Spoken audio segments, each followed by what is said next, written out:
Welcome back everyone, today we're finally back in action with another Worlds review of the most exciting best of 5 I've seen this year, T1 playing up against IG. Complete banger of a series, we've been waiting for these teams to visit each other for a while, so we're going to be breaking down what both teams did well, the highlights, how they play team fights, laning phase, all that good stuff. So starting with game 1, we have TheShy up against Ambessa. Now, even though TheShy picked TheShy into an Ambessa, it's not a counter pick by any means. TheShy, if you think about him, is a tanky neutralizer. He has really good sustain, no mana, infinite healing. He can go even into pretty much anything, and since Ambessa is such a strong laner, one of the most oppressive melee champs in the game, a champion with so much sustain like TheShy is a really good pick here. Great sustain and wave clear later on. It's pretty easy for him just to continuously take short trades and heal off the wave, heal off his passive W whenever he can. So level 1, one thing I like that he did here is he utilized the wave to stack his grasp up. And this may seem like a small thing, a lot of my students struggle with playing around grasp with intention, but it can matter a lot, especially at the top level. So level 1, he blocks the wave here, just does a little bit of damage to it, for the only reason of stacking grasp. You can see here, he's got 4 grasp procs, 4 grasp stacks versus 1 here, so he does have that grasp advantage, but Doran plays around it well. He doesn't give a free auto attack to him, he spaces with Q auto, and waits for his own grasp to come back up before he goes back in for that auto, so good on him. Now here, you can see Doran's going for another enhanced auto with the Ambessa passive. TheShy spaces it out, and now he feels okay, the passive's about to drop off now. Clicks back in, just as Ambessa autos a minion, and he gets a free W auto grasp proc as well. So really good by both sides here.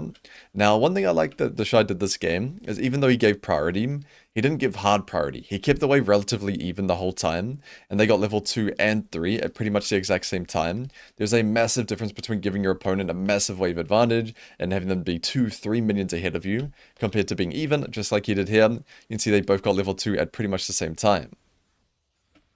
W auto, click back. This is kind of the trade pattern on TheShy. Knock them up auto or knock them up auto QE. Click backwards and just heal off your W there. Really boring trade pattern diverse, but really good into an Ambessa. So W auto, click backwards, you can see, just like we talked about, 1 extra auto as well. So see really shortly, level 3 at the same time.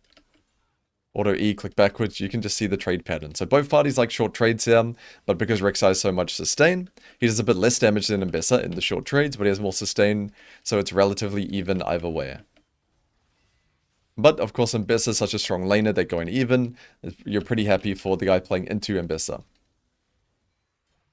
So slow pushing the wave NC, keeping it here in zoning. He's standing in a position. If you walk up and touch this minion, I'm going to trade onto you. He knows he has a massive sustain advantage. So he wants to take any trade that he can. Tunnels in into unburrow. Just full combo and click backwards. You can see he's not going for extended trades or anything like that. He just wants to knock up and end the trade and CC it very quickly. And trying to poke down with WQ whenever he can. The burrowed Q. So here, just going for a demolish proc right in front of her face. This is a big benefit of champions with great sustain, like TheShy here, where you can just break demolish in front of them, take a bit of damage, but then heal back off the wave with no problem there. So getting his tunnels everywhere out in the lane, and just hunting here. You can see the way he's playing. If you touch this minion, I'm going to unburrow him, hook it down, and goes for this trade here on the level 5 timer. Really good stuff there. You can constantly see the way he's playing. He really wants to play for short trades. He's positioning in a way, if you touch this minion, I'm going to trade onto you. He's not just last sitting down here. He's constantly going in a wide arch, trying to get behind Ambessa and trying to force a trade onto her if she ever walks up, making it really uncomfortable for him. And even though the trades are kind of even, the sustain advantage is just way too brutal in favor of TheShy. Now, he takes a really good trade very shortly here. For the cannon, if you touch this cannon, I'm going to knock you out. So showing a really high level of minion guarding. And now he's in a position where he knows, okay, I'm going to play for this dive. The 5-minute normal wave, for those of you who don't know, when you kill the last minion, on the 5-minute normal wave, you get level 6. So you can see this last minion on the 5-minute regular wave, you get level 6, which means Ambessa has to kill every single one of these minions if she wants to get ulti herself. So he has such a big advantage right now, level 6 versus 5, and of course he uses that flash W to play for this dive here, and the burrow just kills it through the W there, but unfortunately it is lane swap meta and the AD carry is just waiting there to collect a kill, but still really, really good performance in lane from TheShy there. So now at this point, heading back to lane, unfortunately, he does have to lane against a Sivir, so we do lose a little bit of that top lane 1v1. If you're curious about the build, he's just going for Titanic Hydra as his first item, and Doran went for Healing Cut, really good into Rek'Sai, way too much sustain, but in my opinion, he actually shouldn't have gone a Healing Cut here. He should get his item first as Eclipse. The reason why is you're not going to be laning against enemy top anymore, so you might as well not delay your big spike by 800 gold here. So really hard for them to dive him here. He's just going to do his best to clear the wave. Lane swapping, it's not super interesting, so we are just going to speed through it. But there was a skirmish really shortly here. So Nico comes up. Disguised as Kiana, of course. They go on Kyria here, but Kyria plays it really well. Stun flashes away, it lives 1 HP. And they're able to pick up Rek'Sai. Of course, Rek'Sai used his flash earlier, so good little counter gank there. Not a big fan of this play. I see the idea behind it, but just because your jungler is doing Grump right now, you should be synced up. Jungle support should be together. This is way too greedy. However, I would say there's two options here. Either you just let your Kiana double camp, or you'd make this play as a jungle support duo. But the problem is they try to kind of do both and min-max it too much. I would say it'd be best for the Kiana to start hovering, because the way that the enemy bot lane is playing is quite aggressive. And we know by jungle tracking that Trundle's likely to be top here, so it would have been good for Kiana to be in this area here. Or again, if she just communicates, no, you can't make this play, I need to get my item, that would have been fine as well. But yeah, I think that play did have potential. It wouldn't have killed her to wait 10 seconds there, but actually as a jungle main, maybe it would have killed him. But either way, it's just important to make sure you're on the same page when you make plays like that. TheShy TP's back bottom, so now we actually do get to see a little bit more of the lane, hopefully. Nope, spoke too soon. Gumiasi back in the mix. So you can kind of see at this point, it's just, you just match the lanes that you don't want to play against. So here, the bot lane is ahead Sivir, but because Corki just gets a lane against Kiana, he is going to be fine here. So pushing the wave, base, and tier 1 just playing for this dragon here. So I would say TheShy, even though he played his first 6 minutes extremely well, he did have a pretty of a tough game here. So just face checks this bush, feels really confident. If we put it on his vision here, we can see the dragon started. He wants to get into a flank position. He doesn't expect them to be cheesing in this bush. He thought they were doing dragon here, but really good move by Kyria, just guarding, trying to mark the flank here. Really good by him. It's just important for TheShy, the best play for him to make here. Just play this slower. You have your ward in the tri-bush. You have ways to get over the wall. You don't have to go such a crazy flank like that. Now, at this point in the game, it does get a little bit more simple. We're just playing for the next objective. Remember, when any objective is up, you kind of have two options. You can fight the objective with your team, or you can make a play on the opposite side. But the fact that the T1's fixing the lane assignments right now, you can see they force Faker top and Doran bottom. It means they want to play for a hero. They want their control mage on their side next to the next objective, where support jungle can get him vision and protect him, and he can control the area, poke them as they come in. And you want your strongest side laning champion, which is 9 times out of 10, even more than that, your top laner on the opposite side, ready to TP in if you need. You can see there, Faker actually had TP, but they really don't want Talia stuck bottom, because not only is he very easy to dive if the enemy chooses to give Herald, and they can dive him, get so much here, but also he can't really create pressure up against Rek'Sai. In fact, he'd probably even get killed. So you can see really good lane assignments from T1, and also good by IG, matching that there. So Kyria getting all this vision for Faker. If we put the vision on, you can see really easy for him to play aggressive here without getting punished. But one thing I really like that he did here, you can see this just spawn, the Artican wall, and he instantly uses it pretty much the second it spawns as a pocket of fog of wall. You see cuts around the side there, and he is able to get a nice flick onto the rise here. So really, really good abusing the new terrain. He's able to get a good chunk, and then you can see owner instantly recognizes, okay, Rookie's in a really bad position, let me try to punish. But I would say to get mind controlled a little bit here, you can see way too aggressive trying to beat down the tower by himself, and Rookie gets a really nice TP flank here. It's a really good macro all around. I really like the pink ward place there from earlier, just keeping that as an option for a TP flank if anyone plays too aggressive for this tower. Pretty sure Faker gets killed here as well. They're just so down in kind of control of the map. You can see if I put it on F2, because the Trundle died there, they lost all their vision around Herald here, so it's quite hard for Faker to clear this wave. He is playing too aggressive, don't get me wrong. He should just be chilling here trying to catch the wave, and if he sees Kiana cross through here, he can back off, call for Alistar, but it is a lot harder for him to clear the waves and just farm freely when he loses all that control from jungle dying. So some would say mid-gap, but here we always like to blame the jungler a little bit. So next objective is Dragon. You see instantly swapping the lane assignments. It's really important, even in solo queue, as a top laner, as a mid laner, you get the lane assignments that you want. It's really, really important you have the control mage next to the objective. I don't care if he has TP or not. This is a cool example. He actually has TP up, but he chooses to be bottom, controlling the area, being protected by his team around Dragon, and Abyssa top creating that pressure. Really nice stuff there in terms of lane assignment. So here TheShy, it's just all he wants to do is make super plays. He actually flashed and caught Talia off the wall. Knocked them off so he couldn't actually follow up his teammates engage him. So pretty cool stuff, and almost gets the solo kill on the back end. So actually a really good play, to be honest. It's pretty hard to get that timing down perfectly. So really good by him. And on the other side here, we can see him. We just have Alistair getting a nice flash combo onto Nico here. And Doran getting a really nice TP flank. So you can see pushing in top, making pressure, TPs when he's needed. TPs on the flank position as well. And Bessa, really good at flanking champion. You don't really want to play front to backs on him. So really good in terms of knowing his champion's identity there. And then instantly diving at the Rek'Sai as well on the side. But this is a really good response.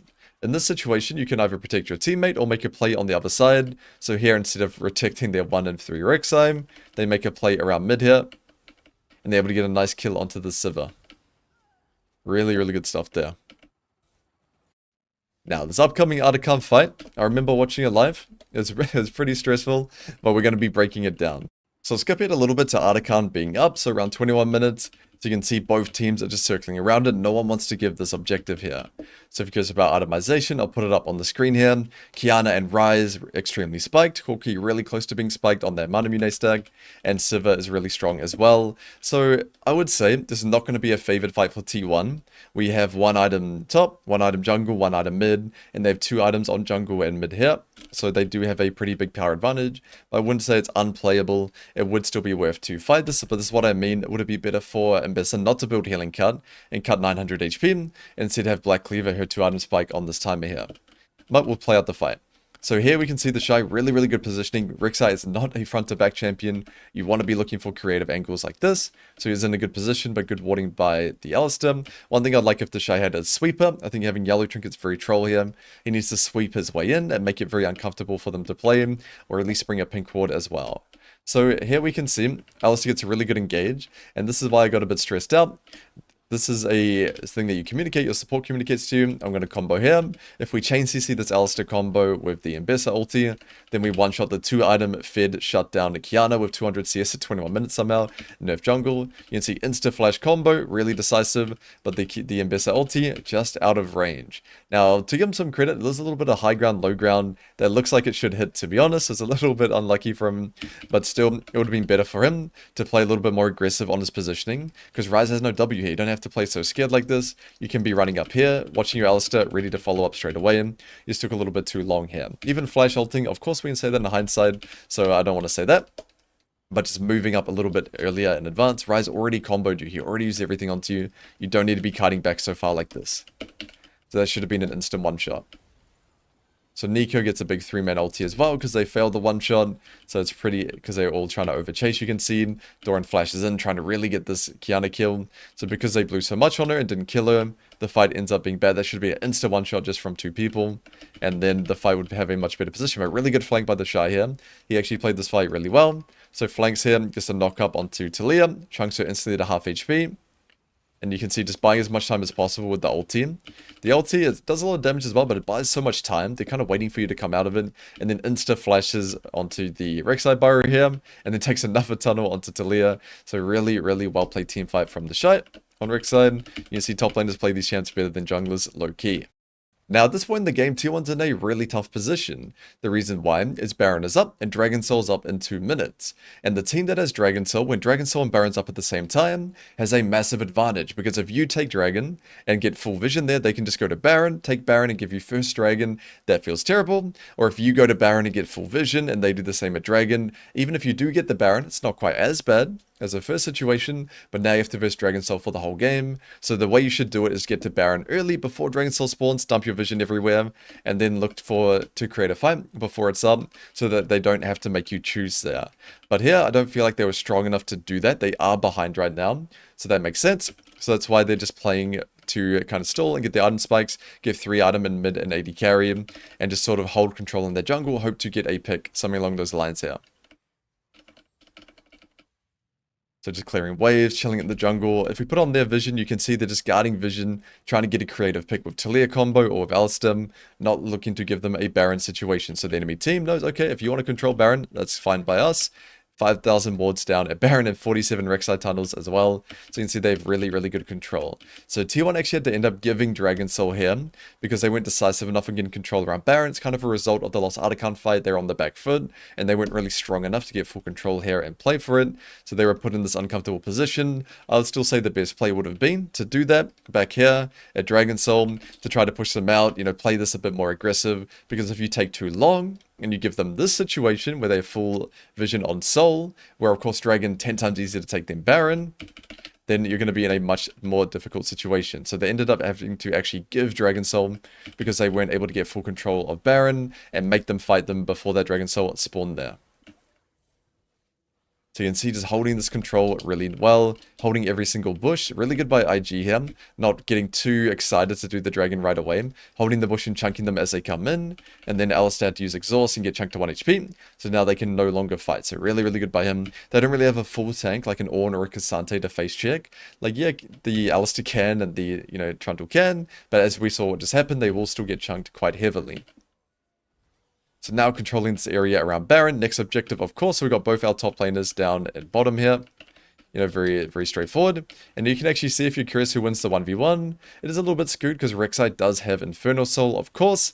But Rek'Sai just completely beats him up here. So even without the Infernal Soul, Rek'Sai is a bit stronger in side lane. Of course, the big weakness of Mbessa is you do get outscaled by a lot of champions in side lane here. So Rek'Sai basing it, we know, okay, it's time to play for Baron, so pushes out bottom, but here his team's not really ready for this fight, so just goes straight back to bottom here with his third item, just going full armor this game, as it's just solo AP Tilly, and Tilly is probably not going to be full comboing him.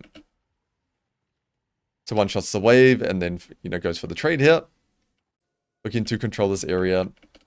So both teams contesting vision right now, but Ryze sends it right now. TheShy TP flanks, they see an angle. So right now you can see Kiana looking to hunt down the AD carry mid, gets a creative flank, and on kind of pincering him with Rek'Sai TP. So I really like this play.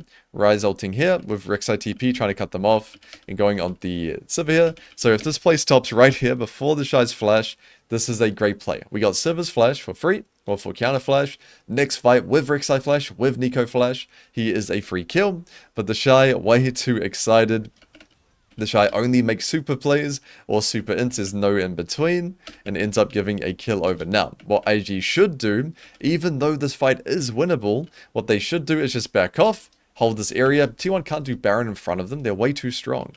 They're so far ahead right now in terms of item spikes. But they still try to play it out, so even though we could blame TheShy, we can't do that, he's our top lane brother, so we're going to just blame the rest of his team, because here there's no need to take this fight. But Faker did play it extremely well. So you can see they get a root onto the Trundle here, try to burst him down, and Faker just into this pocket of fog. You can see by, if we look at global vision, that he's there. And then him just in that pocket of fog gets a nice two-man flick onto AD carry and onto mid. So pretty much the dream scenario for Talia. A two-man flick on mid and AD carry with no CC setup. That is just unheard. That's just completely crazy. So really, really good by him. And they're able to get a bunch of kills on the back end and actually get Baron off this as well. So this is definitely the game-winning play by TheShy and Faker, to be honest. But of course, IG could have just sacrificed their top laner, held this area, taken that same fight in 50 seconds when their top lane's alive, and we would have been in a much better spot. But now at this point, you can see Talia's item spikes and Sivir's items. If we compare that to back here, it's just a completely different story now. Now they're so strong that they're actually favored to win teamfights now, even up against Dragon Soul, because Sivir has just outscaled the Corki so hard, and she's up 1.5 items over him as well. So looking to control this area here, just siege bottom, with Mbessa mid. This is a good thing about Baron macro, by the way. The ideal is actually to have the top laner mid and 4 on a side. The reason why is the top lane is very safe mid. Mbessa with ulti, flash, W, diff down, she's not going to die. And if you have your team on the side, there's not really many angles they can get flanked from. This is their vision. So they've got this entrance covered, this entrance covered. They can only really get TP flanked on.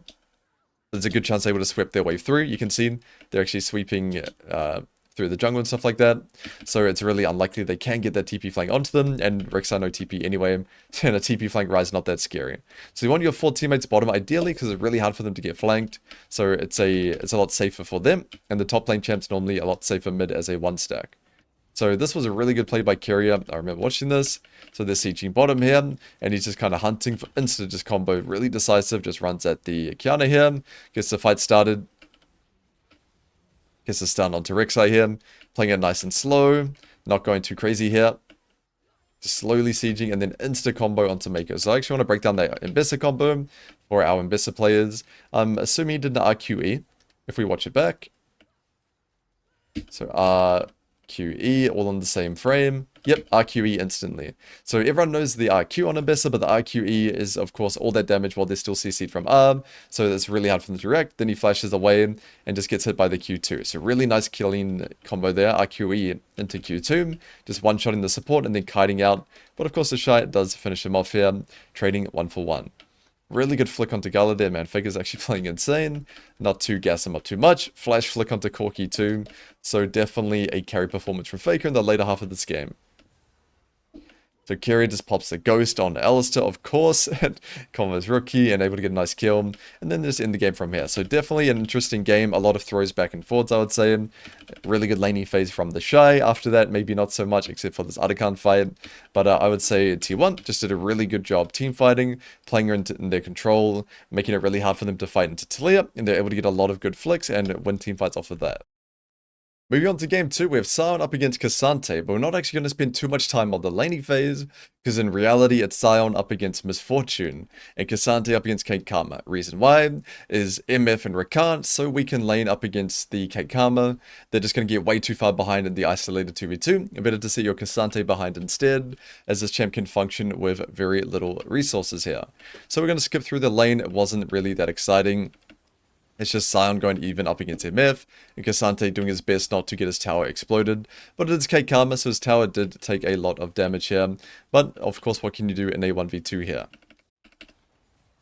So we'll skip around to actually Void Grubs was the first major event of the game. Actually, we might as well start a Dragon. So here they're using the fact we have K Karma, they're really strong bottom, they're Perma Prime. We're going to play for Dragon here. So T1 tries to contest.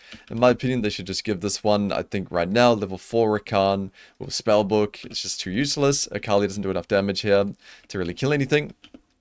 But you can see they try. So EQ, they play really well, but it's just not enough damage. So EQ into Flash Rakan W from Fog of War into the Akali full combo. Akali didn't miss anything, just don't do any damage at this point. So I would say this is just a dragon that you should give. But T1 normally contests everything, as we can see, even if they are a bit behind there. Just don't have the damage to kill Orianna through her E, Karma Shield, Karma Summon a Spell Heal. Just way too hard here. It wasn't even close. So, but we only lost one kill, not the end of the world here. And TheShy on the top side, if you're guessing how he plays the matchup, is he just farming and doing his job like Cassante? No, the complete opposite. He's charging in 1v1, trying to get the solo kill here. So he's able to get the barrier. Not quite the flash, but still able to chunk MF to 1 HP. And burn barrier, I'll definitely take that as a win. It's a wave and basis. So now we're playing for Void Grubs. So you swap the farm down to bottom, so your AD carry can actually be here at Grubs without missing any farm. But here you can see they've really got good setup. T1 really shortly, so they get pushed in top because they were there first. They have good tempo, so good tempo. Essentially, it means they were there first, so they have the first move on the map. So they got back to top. They got priority, and they used this time to get good vision in the jungle, and that came to really carry later on in this fight. So you can see Karma playing really Chad here. I really like that, burning we didn't really see it on Spectator, but she had W on MF, burns the flash them. Really good by him. But this ward that Rakan got down before, you can see Doran is about to utilize this really nice TP flank. So here we can see the Jarvan goes from over the Void Grub wall. Tries to get onto Caitlyn, doesn't quite reach it, his ulti's there, the Wukong instead. The Jarvan MF combo, of course, really good synergy. Cassante is able to flash, TP. EWQ, one-shot the Wukong, and then instantly swaps targets. One thing I really like that Doran did here was his target selection. So insta one-shot onto Wukong, and then didn't waste any time chasing Caitlyn. You can see insta turns back, knows she's got a flash, she's probably out here, so instantly goes back onto here, flash Q auto, and then goes onto Orianna as the next target here. When she gets too far away from him, he knows, okay, I can't reach her anymore. Let me just go on the Karma instead. So really good target selection throughout this entire fight from Doran here. Definitely carried that play. But really good use of tempo from Rakan, from Kyria, getting wards in the enemy jungle. Man, I love watching TheShy. So here, TheShy, what a normal player would do. Okay, my team lost a fight. Let me back out. But of course, he really just pushes the limits of his champ here. He's trying to fish for that kill on Rakan. Look how aggressive he's playing here, stopping their recall, putting pressure onto them. Of course, sometimes it means he ints, but he's really pressuring as hard as he can without dying here. Really playing on that knife's edge and kind of buying a lot of time for his team. So even though T1 won the fight, they're able to get grubs off that due to T1 just being way too late on their recalls. But I'd still say it's worth it for T1 there. I thought they were going to, they're in a really good position to win this game after that, before what happened later on.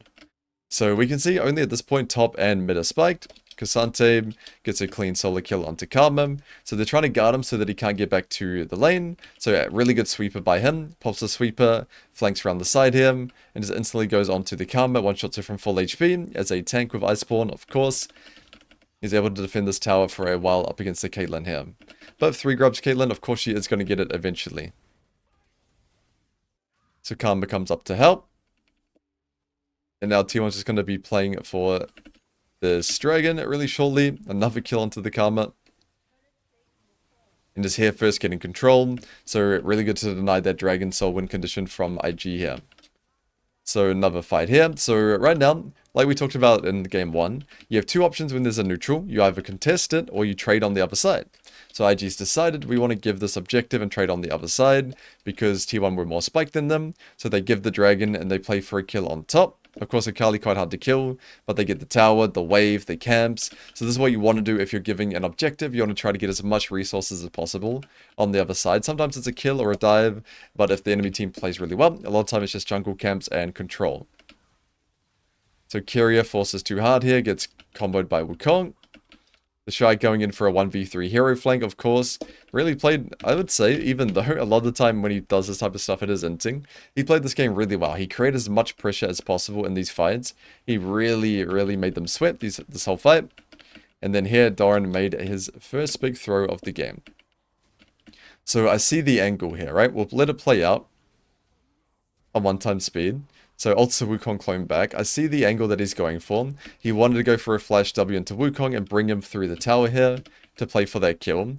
But in my opinion, this is not a fight. This is not something you need to go for. Yes, if it works, you get a kill. You know, that's great. Your Akali's not here with ulti. Your Rakan's not here with ulti. This is not our highest chance fight. There's always that risk that it doesn't go perfectly well. Wukong has flash anyway. And let's say it goes perfectly well and you get the kill. It doesn't really change anything. So I'm a big anti-fan of this play here. So unnecessary, so risky with 2 of your teammates not ready to fight this at all. I see the intention, but it's just not worth in that type of situation. Hold your flash. Your flash is so valuable. You're not going to have flash till 20 or 19 minutes here if you have Cosmic, which he does. But even so, you're not going to have flash for such a long time. So next objective is Artican. This is a good point for our top laners here. Do you have time? A lot of the time, the correct lane assignment is bottom, right? Opposite of the objective. But does he really have time to go bottom and push out the wave and then make it back to top? No, he doesn't have time. Even if he had TP up, he wouldn't have time to go bottom because Herald's up right now. Everyone's here getting vision. You need to be ready for the fight right away. So that's what he does. He comes here instantly. So really good decision making on that when to group, when to side lane. That big question a lot of top laners struggle with. So gets Herald, instantly goes back to bottom here. And tries to help retake control. This is what I mean. IG, are we fighting Herald or are we giving and trading on the other side? So really, really good, I'll say competitive macro fundamentals there. Giving Herald and playing for full control of bot side. So Wukong goes in here. Really good Orianna ulti. Able to pick up a kill onto Cassante there. So what did T1 do wrong here? So you lose all your control when you get the objective, right? It takes you a long time to kill it and then base. So IG is all here first, getting full control. So here they're playing for the retake. Now it is fine a 4v4. They both have no TP top. So they are retaking this as a stack of 4. But they need to take through mid here. Bot tower's already dead. So initially they probably assumed they could keep bot tower up. But first of 3 void grubs and how far behind they are in tempo, they can't actually keep this up. It's better for them to hover MF around mid. push out the waves, and then retake this area together as a team. It's too hard to retake your jungle. It's just a kind of 3-stack here. You need to bring MF and Connector to the play here. And even Akali as well had a move, so that would have been really good to see. So this went way too early without connecting MF. You can see, but by the time MF gets anywhere near an enemy teammate, enemy champion, 1 HP, 1 HP, 1 HP, fight's already lost. Unplayable here. Same with Akali as well. So way too aggressive on trying to retake that. Yes, you're ahead, but vision control is such a massive part on winning or losing fights. The team that has full control of your jungle has a massive advantage in the fight, as we just saw there. It's really hard for T1 to play that one out. Now, at this point in the game, both teams are contesting this third dragon, and it's really important for IG's comp to have control. They have a pretty standard front-to-back comp, with control mage mid, the enchanter bottom, and AD carry and a tank frontline. Wukong, of course, is a form of engage, but he can also play as a frontline as well. So it's a pretty standard front-to-back comp. They have long range as well, range advantage, so they really, really want to get control, and T1 wants to get creative, get a Rakan flank, a Kali flank, and really blow up the enemy backline. So it's really important for either team to have control. If T1's trying to run into enemies 500 wards, they're going to struggle, and if IG does not have vision, they're going to get flanked really, really easily. So both teams are contesting vision here, but in my opinion, as soon as T1 saw that IG had such good control here, if we put on, this is T1's vision, by the way, they should give this. They should give this and play topside instead. This is way too hard. It's just a second dragon. It's probably not going to be a Dragon Soul win condition game, because you have one each at 19 minutes. This would be good to give the dragon, get 5,000 wards up here by Artican, and then have that kind of control and topside for the Artican play, which is coming up next, and even to get that top tier one as well. So in my opinion, they should just give this one, because control is so important in this game, and especially up against this comp. But we'll see how it plays out. So I'll put on God Vision for a little bit, but we will play around. So really good on Faker understands we must get a flank. If I play front to back with Sion, Kate, Ori combo, we're going to lose. So really nice creative flank by him. Even has a sweeper up as well. If you're playing a flanking champion, I don't care if it's Akali, if it's Garen, if it's, you know, champion like Aatrox, get your sweeper, the second lane is done. So he does just that. And really good start to the fight by Doran. Burns the clone and gets a Q onto him. Owner, I'd say, went a bit too deep. And then Carrier just gets cancelled. We actually let the fight play out a bit first before we break it down. So Faker goes on Karma. Carrier tries to get onto Gala here and just gets 2-shot. And then not able to kill the enemy team AD carry here. And end up losing this fight. So, what went wrong in this one? Faker was in such a good position. So, what went wrong, right? So, IG's got a good formation, a nice clean front to back. They've got, of course, that vision control that we talked about. So, that is the main problem. But in terms of fight execution, because just because they have good vision doesn't mean the fight's not going to be winnable. You just have to play it better than them. So, I'd say Doran stacking Q off the dragon was a good start. And burning the Wukong clone and the Karma, knocking Karma back was good. But Jarvan went in way too quickly. You need to play slowly. You need to wait for Faker to get into a little bit of a better position. Also, actually, if Faker wanted to really push it, do a bit of Zeus tech, he could have gone right around the back here, because it's way more likely they've warded this bush than they've warded, you know, over here. So a deep flank around here would have been pretty creative and cool to see him. So he could have done that, and his team could have just waited for that. And Carrier, of course, TheShy played this really well, don't get me wrong. So what TheShy did really well is marking the Rakan. TheShy's only job is to make sure these guys don't die. That's all his job. It's not to kill anyone or anything like that. So he watches Rakan, the champion with the most threat, onto, because Ori has flash, Caitlyn has flash and net. So Rakan has the most threat. So he just cancels Rakan with his ulti here. And then Rakan feels pressured. My ulti runs out and goes for the flash W here. So I would say just really overforced by T1. Way too quickly from Jarvan and Rakan. But really, and of course the flank could have been a little bit nicer, but still a good idea. But yeah, just way too rushed on the engage there. But again, with zero vision control, it's extremely difficult. The best play, give Dragon, get all your wards here, eat the jungle camps, eat the top tower, and then you have a big advantage for the upcoming Artican fight, which we'll skip ahead to now. So they get to Artican here, you can see. Cassandra TP's in right away. I really like this. We don't have time to go bottom and fix the wave. We need to be here straight away. So TP flanks here. Really good solo kill actually by Faker there. The Jarvan needed to give an assist, but we're not going to count that. So just goes on to gets his 200 spike, one-shots this Orianna, even with her full tank build. Really good stuff there. And Doran trades ulti for Wukong ulti, definitely worth it. Wukong without ulti is not a champion. Cassandra without ulti is just actually a tank now, so definitely worthwhile. So they get Wukong ulti and the mid kill. And one thing I really liked here, we're going to put it on IG's vision. So keep your eye on Rakan. Keep your eye on Carrier here. So Sion goes there. We can see we're backing out, we're backing out. We don't see Rakan at all. We're all doing Arakan here. We saw Rakan for a little bit. Now we want to stop Faker's recall here. You can see Faker's base is kind of baiting them to walk up a bit. They're all low HP, and boom, straight out of the bush. So he was actually dodging the pocket of fog there. So if we look at his vision, you can see he looped around. He hugged the corner here, just in case they walked up and saw him. So even though he's right here, Karma can just barely not see him because he walked around here, really dodging the line of sight there. He's able to get a really good engage onto Caitlyn with MF ulti, of course, insta one shot. It's really, really well played around this Artican. Now, jumping forward a little bit, the next objective is Baron up in 1 minute, and both teams are relatively even. So you can see across the board, 2 items, 2 items, 2 items. The only exception being Jarvan is a little bit behind on Wukong, but I would say it's still either team's game in terms of who plays the fight better here. So they get bot tower, Cassante bases and runs top here, pushes in the wave. Now initially I was wondering why he went top here, when Baron's the next objective, it'd be better for him to go bottom, but it's actually to make a creative play. He's got TP right now, and they got a deep ward in the jungle, so they want to be using this to flank onto mid. Of course, Karma want to get mid push, so that their team can get vision around Baron, so he goes top to push in this wave, so he can go for a TP flank down here.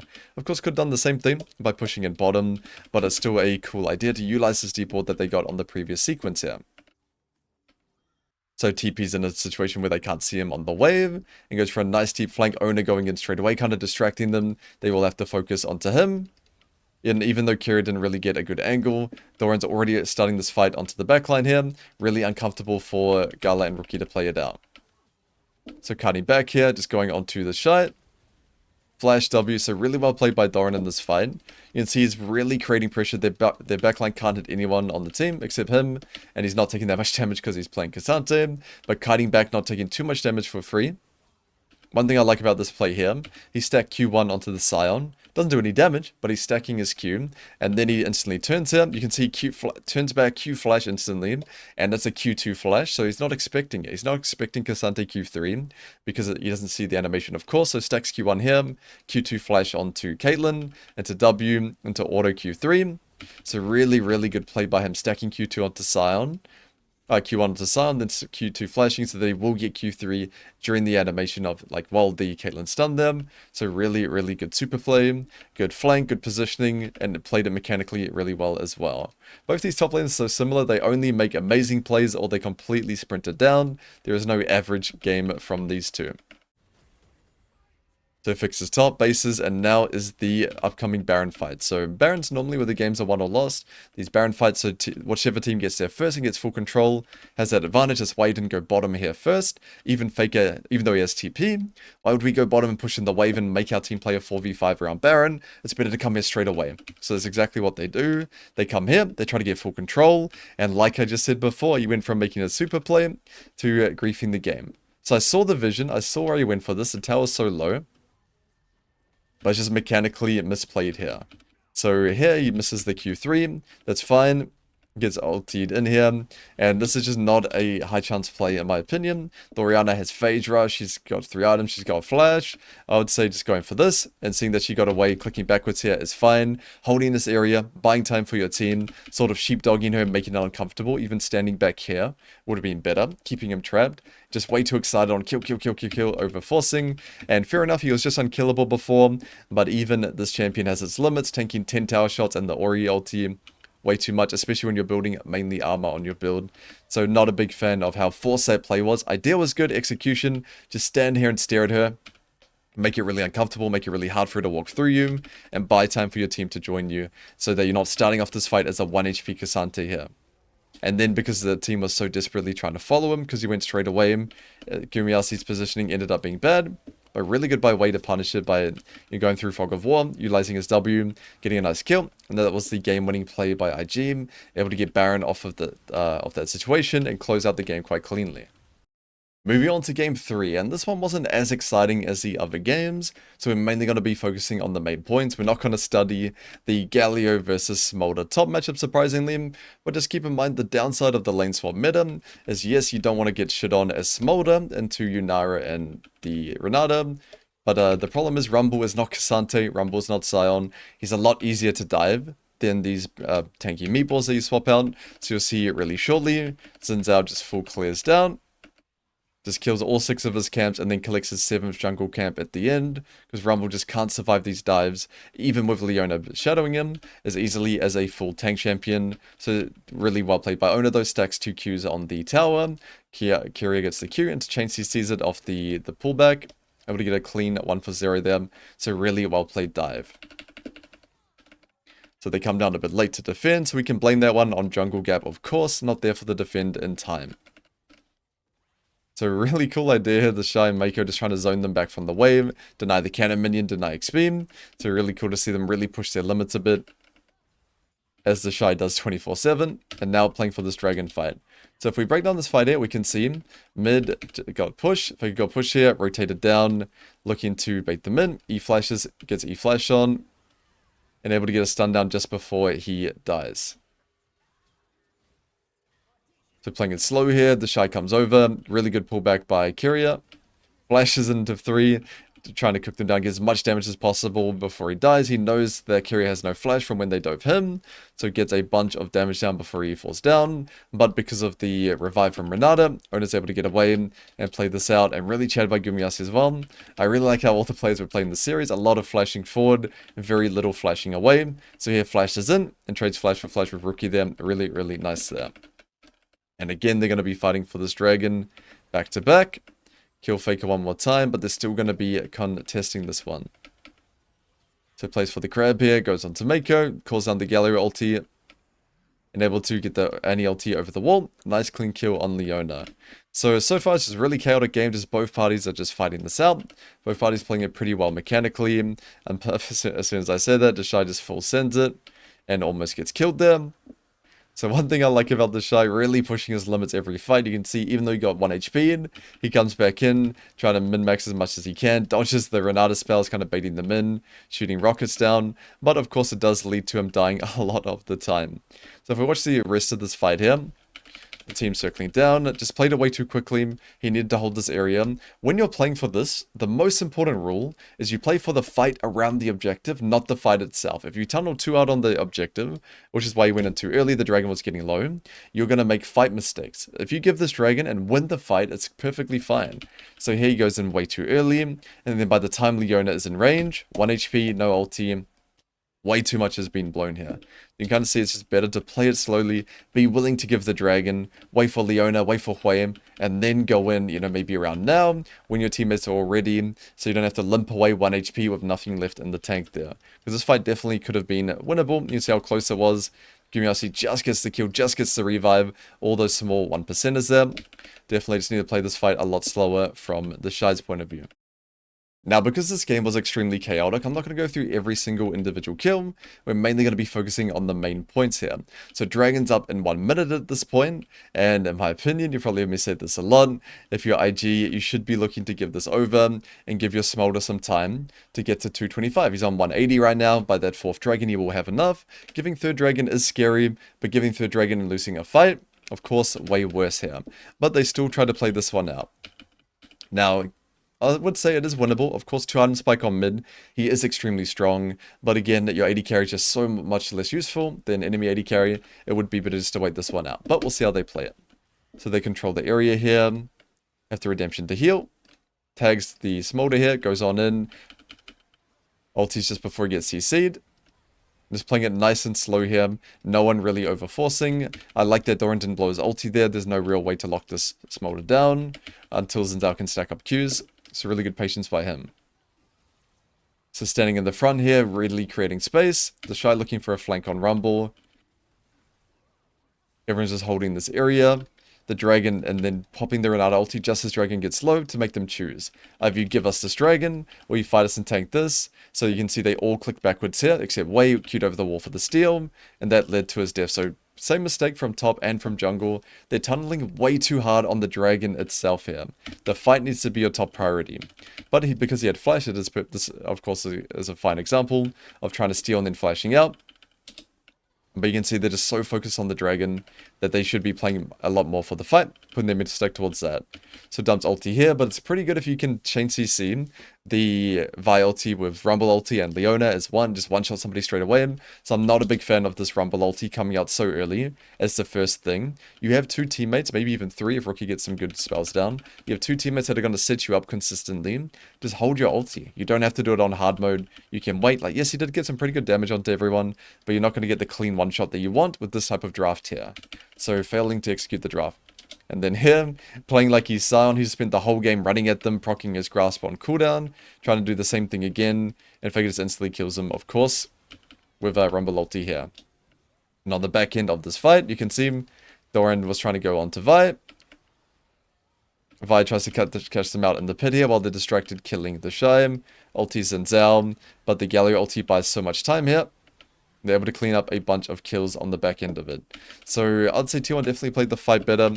It really failed on IG's end to execute the comp. You need to blow up somebody. Even though Guma has cleanse, he cannot survive Vi into Rumble ulti, Leona flash full combo with Smolder ulti as well. Legit really good comp actually to follow up the Vi ulti. There's so many spells, like all four champions can throw spells from 2 screens away to follow up Vi ulti. You don't need champions that go in with her all the time. You just need to follow up, and they have 4 spells like, well, 4 champs that can follow up. But I haven't seen that utilized yet. I haven't seen Vi ulti the Yunara, and then Rumble, Leona, all the boys jump in and just instantly kill him before he can abuse his kind of 2-item spike and just one-shot everything. So, same thing. Back to Artican. This meta is very much just team fighting every single objective, and this Artican, of course, not going to be an exception. Galio coming down for a flank. You can see what I talked about before. 1 person mid, 4 people bots are much safer of a formation with Baron macro, but even in the mid-game fights like this, so Galio being mid, and he can ulti whenever he wants as well. Definitely a good place to be. So here, I'm pretty sure Zenzel made a super play onto Smolder here, stacks 2 Qs on the ward, and then flash EQs onto him, chunks him to 1 HP, and they're able to get the kill. I'm pretty sure Guma flashes in here, and just goes crazy, flashing over the Hui spells. Just kills everything. So really, really well played. So this game was just pretty much a stomp after this point. You can see we watched one more fight just for a little bit of fun. But every fight was pretty much in T1's favor. They were executing their comp a bit better. The comp is easier to use, of course. Just anti-flash someone and one-shot them, or Zenzel flash, one-shot somebody. But they were definitely playing their comp a lot better. IG failed to execute the Vi one-shot, many times. They didn't do it consistently, and they weren't able to win fights because of that. They were tunneling too hard on the dragon being low. We need to fight now. We need to get in there. When if they just took it a bit slower, maybe Vi went for a creative angle, got a nice ulti onto Yunara with everyone dumping spells to follow up. They could have had a much higher chance of winning these fights.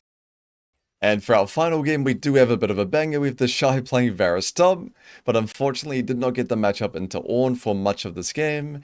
Of course, they lane swapped their top laner, really did not want to versus Varus, so it's the classic top lane Ashe versus Varus matchup that we all really like to see. Which is pretty much as even just farming either way. Ashe does get priority, of course, W hitting the whole wave is too big of an advantage in terms of prio. So early game, of course, pretty boring lane swap meta, but mid 2v2 was pretty exciting. I really like what Kyria did here. I remember seeing it in the game. It didn't end up working, but it's a cool idea. So good heal by Mako there, healing Rookie just before he dies. But one thing that I like that Kyria did here, you can see he's trying to stand on top really shortly.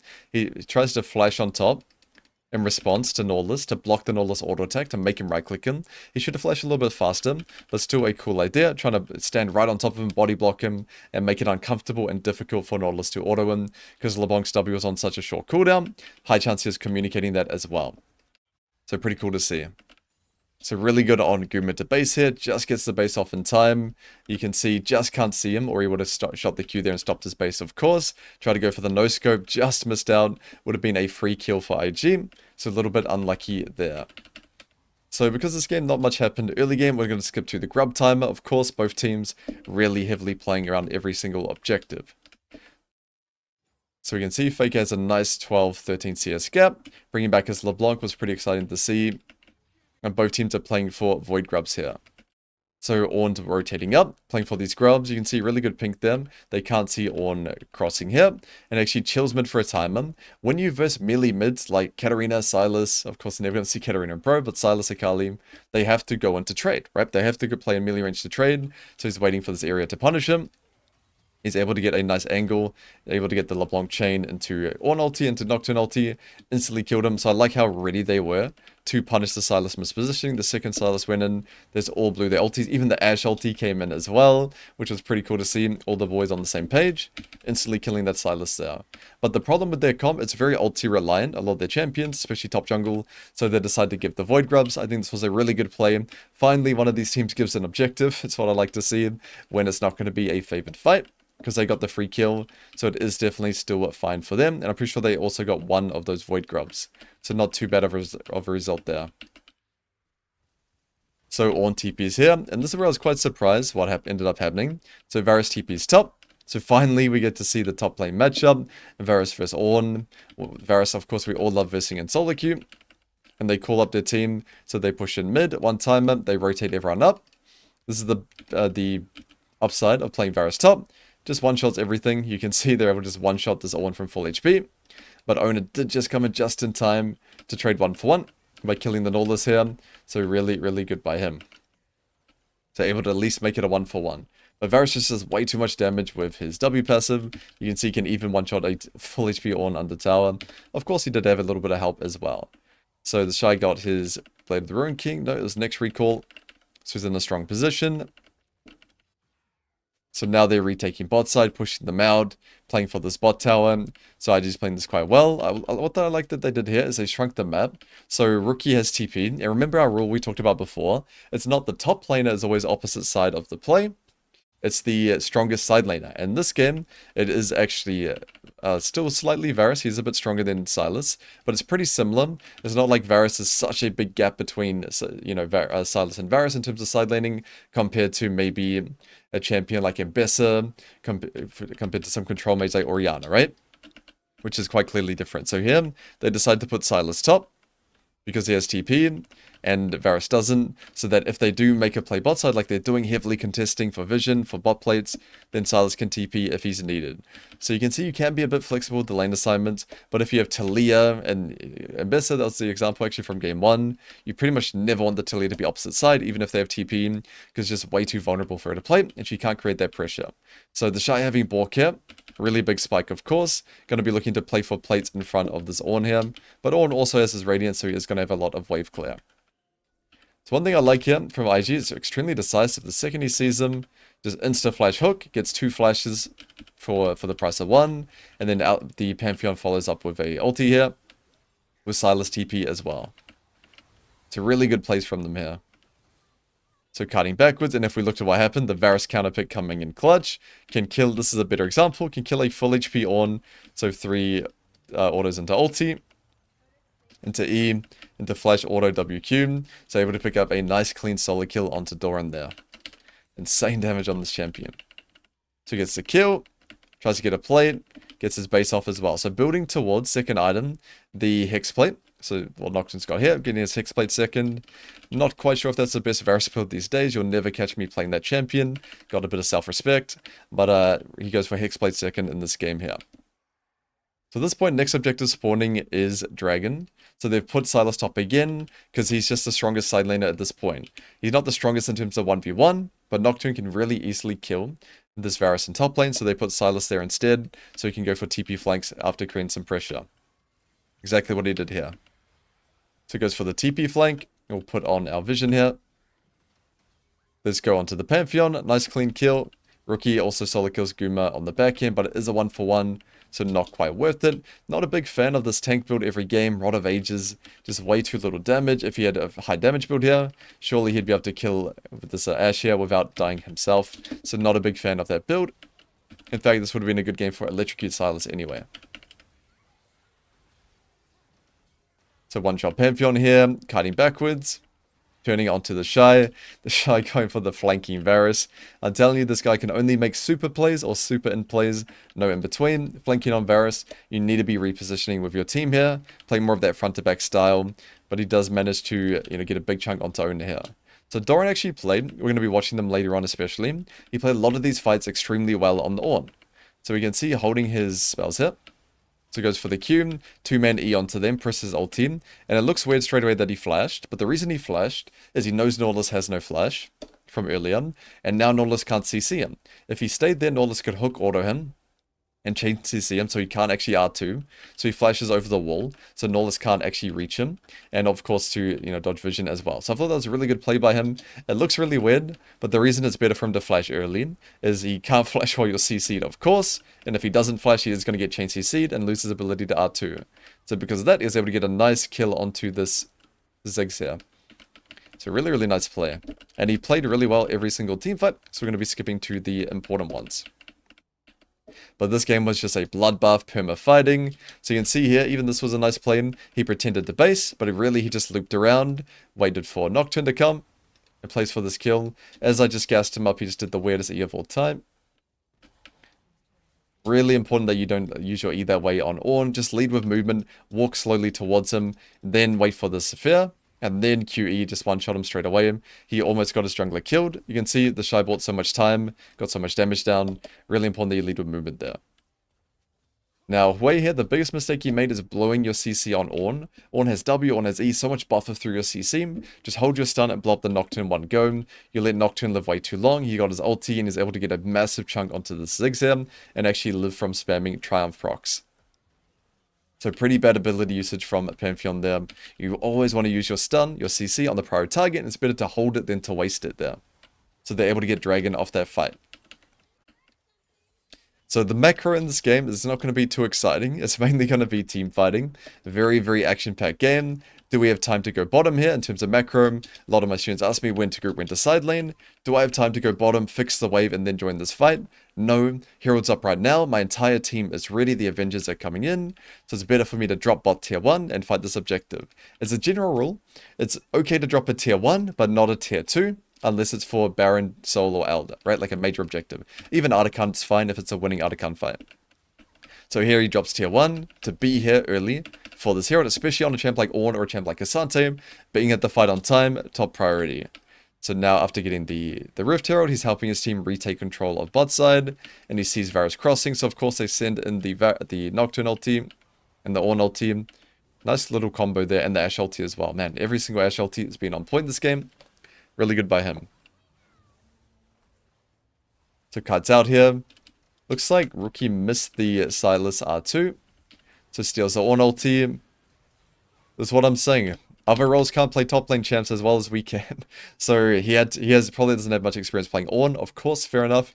But he backed himself into the wall here. So he's not actually in the lines to headbutt the Ram. He needed to play here a bit slower, hold this area, get his R2 onto these 3 players, and then he can go in with his dash. So just played this way too quickly here. So Faker goes in, gets a big chunk, and then jumping back in, completely playing on the knife's edge. But cut himself a little bit there, way too deep. But Gumiasi did clean it up in the end there. So pretty action-packed fight.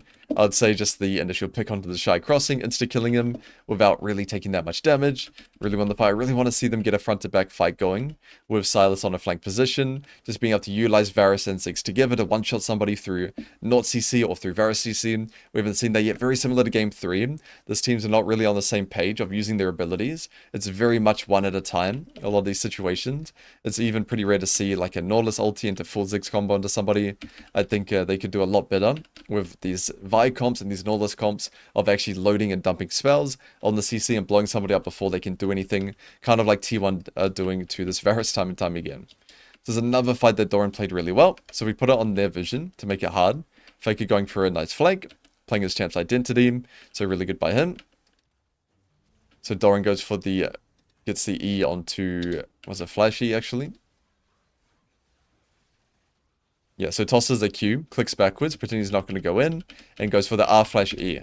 So flash E is way harder to react to than just a regular E. So he gets the flash E into R2, so this Pantheon's chain CC the whole time, and the R hits the Pantheon and 2 of his teammates as well. Of course, the most important teammates, Ziggs and Varus. So Doran actually played out of his mind this game, but because he's playing Ornn, he didn't really get enough gas, I would say. So really, really well played. So flash E into R2. A lot of players know the flash R2, flash closer to your ram to headbutt it faster. But the flash E, because the E is a lot easier, is very easy to react to as well. Not something you see very often, so really good by him there. So it goes there. Big Lulu ulti to knock everyone up before Nocturne dies. And the problem is here. Let's see. Ashe ulti. Yeah, the Ashe ulti from Fog of War, really good by Rookie. Ashe ulti onto the Ashe, getting his revenge. Able to get a clean one-shot there. So Rookie played this fight really well as well there. So chases them all out, 1 HP. Now they're trying to hold this area, kind of sheepdog them in a little bit. But Faker, really strong at this point, 5 and 2. Just flashes into their bush, gets a one-shot onto the Ziggs there. And this fight just went for like 2 minutes, so TheShy TP's back in. Going on to Ornn here, but Ornn's just so tanky at this point now. It will take a bit to kill him. But they finally take him out, even tries to go for the quickscope onto Faker there too. And now, yet again, just perma Artican fight forever. And Guma gets his revenge, actually pretty funny. So spots him on the hawk shot, shoots ult team. In my opinion, it's a pretty risky ulti to go for. Silas can just dodge that with E. So definitely caught him shopping, I would say. Trying to buy another tank item. They go in for the insta one-shot onto Silas there. And then, of course, Varus can just destroy everything. Ashe, sorry, can just destroy everything here. So I would say this was kind of the game-winning fight for T1. It was pretty much 2 game-winning fights in one. I mean, two fights for the price of one. So really, really good by them. And now, do we have time to go top? No, we don't. Dragon's up yet again. So this meta, you can see very little time to go farming. Let's say, Faker went top there, or Ornn went top, and they're not at this fight. That's the only way they can lose the game. It's better to give the farm, give the control, and go to top. But IG, no, we're not going to win a dragon fight right now. It's better for us to give and play for top control. Another good Ashe ult. Every single Ashe ulti's been on point this game. Shoots it at them. Stops the Pantheon ulti, actually, with the Ashe ulti. So really, really good stuff by him. Able to get a nice clean kill and get a tier 2 for a reward.